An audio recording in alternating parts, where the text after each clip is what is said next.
The inner machinations of my mind are an enigma. Hey, it's Ali. Welcome back to my channel. Happy New Year! Woo! It's the first video of the new year and we're starting off hot. We're starting off real motherfucking hot. Same me, same random things that I'm gonna talk about that no one notices except for me or wants to complain about except for me. So here we go. Black cartoon characters. Oh, I should be more specific. Actually, black non-human cartoon characters. Yeah, let's talk about it. That's right. Cartoon characters that aren't human, but are coded in a way so that most people assume that they are black. You know exactly what I'm talking about. You saw the title of today's video. There's a lot of different layers to this, so sit back, grab a snack, enjoy. Remember to press subscribe. Remember to like. It really helps me out. And you really want to hear about opinions about cartoon characters that, you know, don't really matter in the grand scheme of life. Enjoy the video. So obviously, if you've been online for longer than 2 seconds in the last 3 months, you've seen the new trailer for the Sonic the Hedgehog 2 movie, of which I am very, very excited about. I don't take slander here. I love those movies. We don't need to get into it. And also cartoons just in general have been a place where people have been championing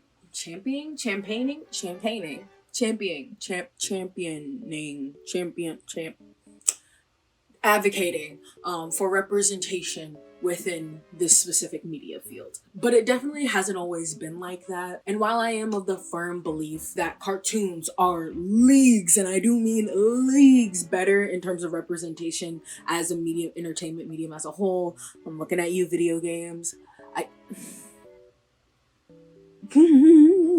Owl House is a godsend within these trying times. It's like I'm gonna do a whole video about the Owl House. It is just such, in terms of representation, in terms of what we want out of representation, which is just a cartoon with representation, but it's barely touched on unless you're talking about a character's family life. Again, we don't need to go into it. But anyway, there's still times where representation can fall flat. So what do people do? We make our own representation. It's what we've been doing for motherfucking years. Personifying non-human characters. That is something that has existed far beyond the need for representation. People just do that all the time. Y'all know the whole memes about Sonic OCs and stuff like that. Making Sonic characters into humans, turning humans into Sonic characters. It's always been a motherfucking thing. It's not something that's new, at all. So I don't want you to think oh, people just make these characters human for the sake of representation. No, not at all. We've been doing this for years. Did I just out myself? Anyway, we can argue for the most part, I think, that when people personify a non-human character, they're not doing it most of the time for the sake of representation. They're just doing it for the sake of fun, which is something I will come back to because that's, at the end of the day, what all this is supposed to be. Fun. Y'all remember fun? Do y'all remember fun? Because I don't think y'all do sometimes. However, I know a lot of people have found solace in making these non-human characters human and then giving them the representation that they need, and I honestly don't think that there's anything wrong with that. There's already, within whatever Sonic medium you're talking about, there is such very, very, very little, humans in it in the first place, and a lot of those, especially within the cartoons, whenever those humans would pop up, for the most part, they'd be white. The main character in Sonic X, the human, he's white. Literally the girl from Sonic the Hedgehog, the game, she's white. That's literally it. So I don't think anyone's being we need more representation within Sonic the Hedgehog. It's a bunch of hedgehogs. However, in other cartoons, it's a little different. But I just wanted to get this background out of the way because I feel like it's important to mention that not everyone makes personified human characters from non-human characters for the sake of representation. A lot of people just do it to do it. Five Nights at Freddy's or Pokemon is a really big example of this. We just make human versions. Are called Jinkas, Ginkas, and they're just humanized versions of Pokemon. Some of them are really cute. Some of them, I worry about your mental health. This question is really hard to answer And it's very tricky, and there are multiple sides to it, and I'm gonna try to cover both sides to this argument of why we make some non-human characters are black, or why we assume that they are black coded. Because I feel like in a lot of different ways, a lot of this personifying that we do is rooted within stereotypes, which automatically would say like, oh well, then that's a bad thing. In fact, like if y'all remember what sparked this entire conversation about Knuckles being black in the first place, before Idris Elba even stepped onto the stage, was this like fight between a white artist, we'll get to that, and I think a Japanese artist who like both of them had personified Knuckles within their own way. The white artist did Knuckles, made Knuckles black, and the Japanese artist did not. No one had an issue with the way the Japanese artist drew Knuckles, because Knuckles is not a human fucking being. However, this white artist took offense to that on the behalf of black people. Already red flag number one. Like, why are you taking offense to something on the behalf of black people? And was trying to basically get this artist fucking, I guess, canceled for not drawing Knuckles, a person who is not human. I said person, an echidna who is not human, to try and get them, yeah, I guess, canceled and like trying to come for their life. And I think the like artist took it down, was like, I'm sorry, or like whatever. And then like the black art community had to come out and be like, she does not speak for us. Because she doesn't. She does not speak for us. Not even one black person speaks for the entire black community. But that's not a conversation y'all are ready to hear. But regardless, this white artist does not speak for us. And people had to tell that artist, like, it's fine. Knuckles is, is an echidna. He's a red motherfucking echidna. He's not fucking black or white or anything.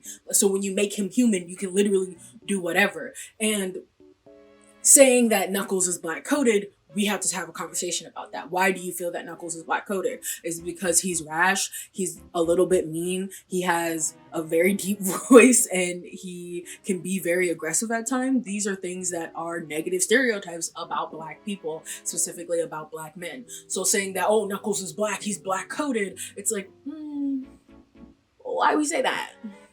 Why we say that? But also, on the flip side, I can see it as, like, not necessarily a super bad thing that you think Knuckles is black-coded, because at the end of the day, Knuckles is a hero. No one sees Knuckles as a villain. He may have started out that way, but no one sees him as a villain. Which brings me to my next character to, like, talk about, which is Piccolo. Piccolo is another character who people see very much so as a black-coded character. And once again, there is that deep voice, the rashness, the aggressiveness, yada, yada, yada, and you're like, oh, you're coding this brash, aggressive character as black. Why is that? But then on the flip side, Piccolo is once again seen as a hero. He's not a villain anymore. He's a hero. He takes care of Gohan's son. He's Gohan's son. Goku's son, Gohan. And is pretty much seen as this dude's dad. Something that actually we don't get to see a lot in cartoons, or just in general in terms of black male representation. So it is very interesting to be like, okay, well, yeah, there are those stereotypes, but again, you're kind of like also going against stereotypes by doing that. It's weird. It's really weird. But at the same time, like, we can't ignore the like stereotypes that made you make this character black coded in the first place. Another good example of this, I have examples for days, bitch, is Wilt from Foster's Home for Imaginary Friends. He is a very tall character who is dressed like a basketball player and likes basketball. And that is something that obviously is a stereotype among black people. Very tall, plays basketball, etc., etc., very athletic. And that can be seen as positive or negative depending on like the context and what you're thinking about in terms of stereotypes.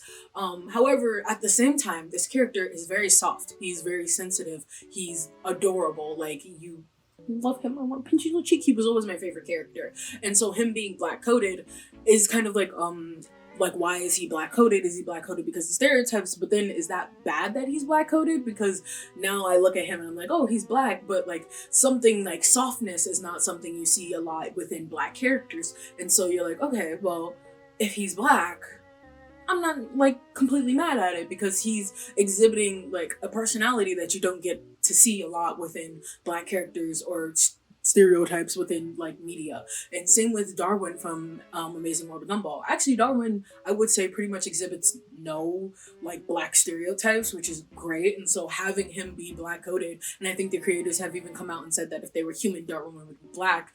Other than him being adopted and being an orphan, there's not really any like negative quote unquote black stereotypes that would be attributed to him being black coded. So Darwin would also be a really good use of representation, or just personifying human black representation, I guess. So this is where the argument kind of hits a motherfucking standstill, because we're sitting here like, oh, well, you're using these stereotypes that are bad, while simultaneously being like, oh, but all these cartoon characters are beloved. They're beloved cartoon characters who aren't villains. They're not bad people anymore, some of them anymore. So like, where do we stand? What do we do? And we also need to have the conversation of why specifically are we making these characters black, instead of just having black representation. That is an entire another conversation for another day, which is the dehumanizing of black cartoon characters, aka making these cartoon characters that may start off black and then dehumanizing them so they're not human anymore. And there's a whole conversation to be had about that, and like why that is hurtful for black representation within media. It's like you can have a black person, but only if they're a frog, or only if they get turned into this weird amorphous blob thing, and you can no longer tell that they are black so that other people can relate. That's a whole nother conversation, and there's a lot of like different articles and stuff about it, and it's very interesting. It's something I might like look into for a video, but for now, we're talking a little bit more lighthearted about the non-human personification and black coded characters. Honestly, I think that a lot of these personifications are okay, in the sense that like someone like Darwin from The Amazing World of Gumball, those are in a world where there are literally no humans. So there's no taking away from that. Foster's Home for Imaginary Friends, a little bit more like, because every human that you do come across, for the most part, is white. So it's like, Grim Adventures of Billy and Mandy is a very good example of this. Grim is obviously seen as a black coded character. However, there are many black characters within the show, so saying that Grim is a black coded character because of the way that he speaks and other things as well, like I feel like that's fine, because like there are other black characters, human characters within a show. Taking a show like, I don't know, like Voltron or She-Ra, characters who most of which are human or humanoid, and let's pretend all of them are white. These shows have great representation, but let's pretend for a second that all of them are white. And the one black character, the one black coded character in terms of facial features and the way that they speak, etc., is like Galrin, like let's say, in like Voltron, the like alien antagonistic race. Yeah, that would have been a fucking issue. Luckily, I haven't seen a whole lot of that in cartoons within a while. Older cartoons, can't say so much, but newer cartoons definitely. Like this doesn't, personifying these characters as black doesn't take it away, but at the same time I think we do need to recognize like why we are making these characters specifically black. Why do we think Piccolo is black and not like, I don't freaking know, Beerus? Even though I think Beerus, literally every non-human character within Dragon Ball Z, honestly, I are black. Beerus, Weiss, is that his name? Whis, and Piccolo. Like those the characters. I think, yeah. That also is a little bit more tricky because everybody on that show is human or humanoid. Obviously Goku, Vegeta, they're Saiyans, but like humanoid, like to the point, and they all have skin. But like anime is always tricky because the default, despite what people may have you think, is Japanese, not white. Unless like explicitly stated otherwise in something like Attack on Titan, where it's very obviously like a European diaspora and it's like European and Japanese like mixed together. Otherwise, you can assume the default is Japanese, not white, despite the way some cosplayers will have you think. Another conversation for another day. Ooh. There's a man outside of my window. Okay, not like exactly outside my window. I don't live on the first floor. Oh, there's a dog. I'm sorry. He just walked towards a fire hydrant and I didn't see the dog. And I was like, what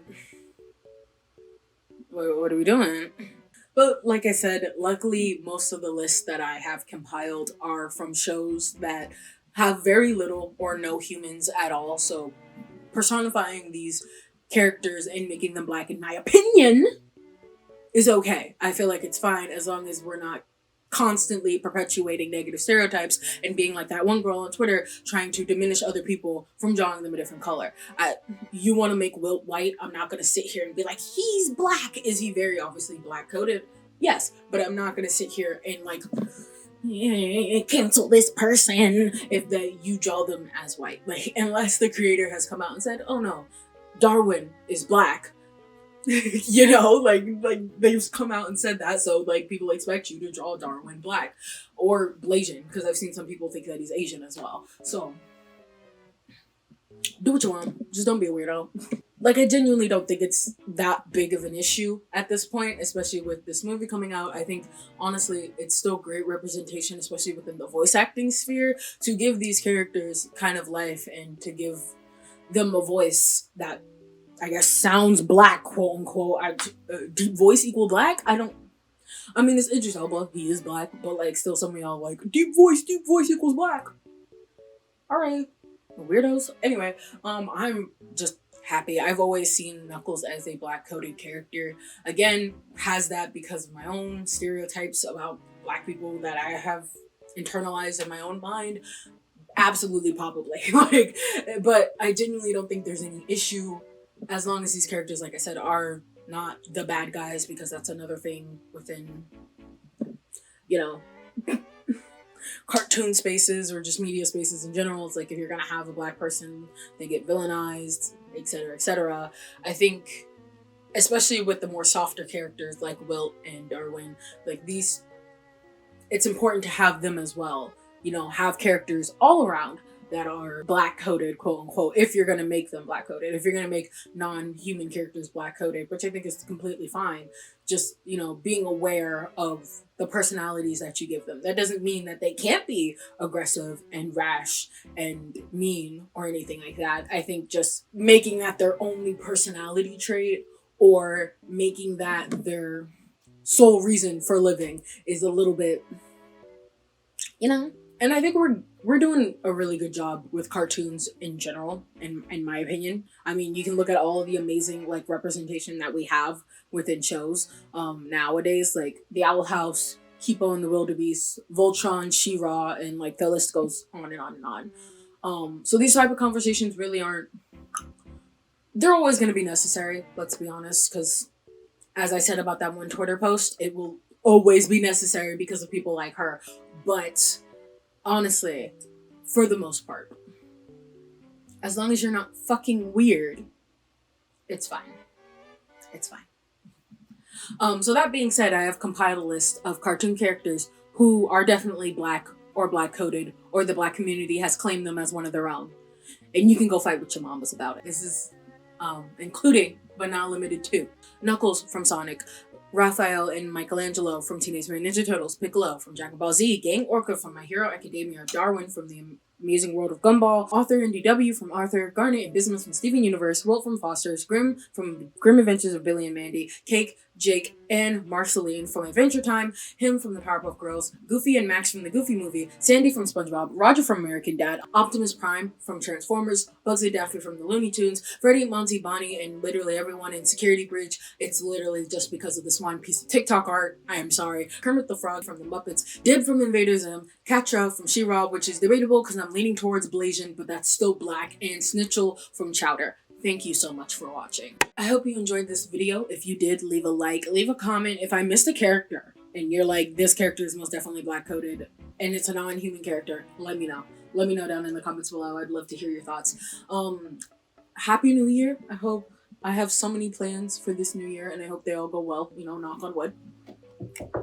Knock on wood. I hope you enjoyed my makeup today. It was kind of Knuckles inspired. Yeah, I hope you enjoyed this video and I'll see you in the next one. Peace.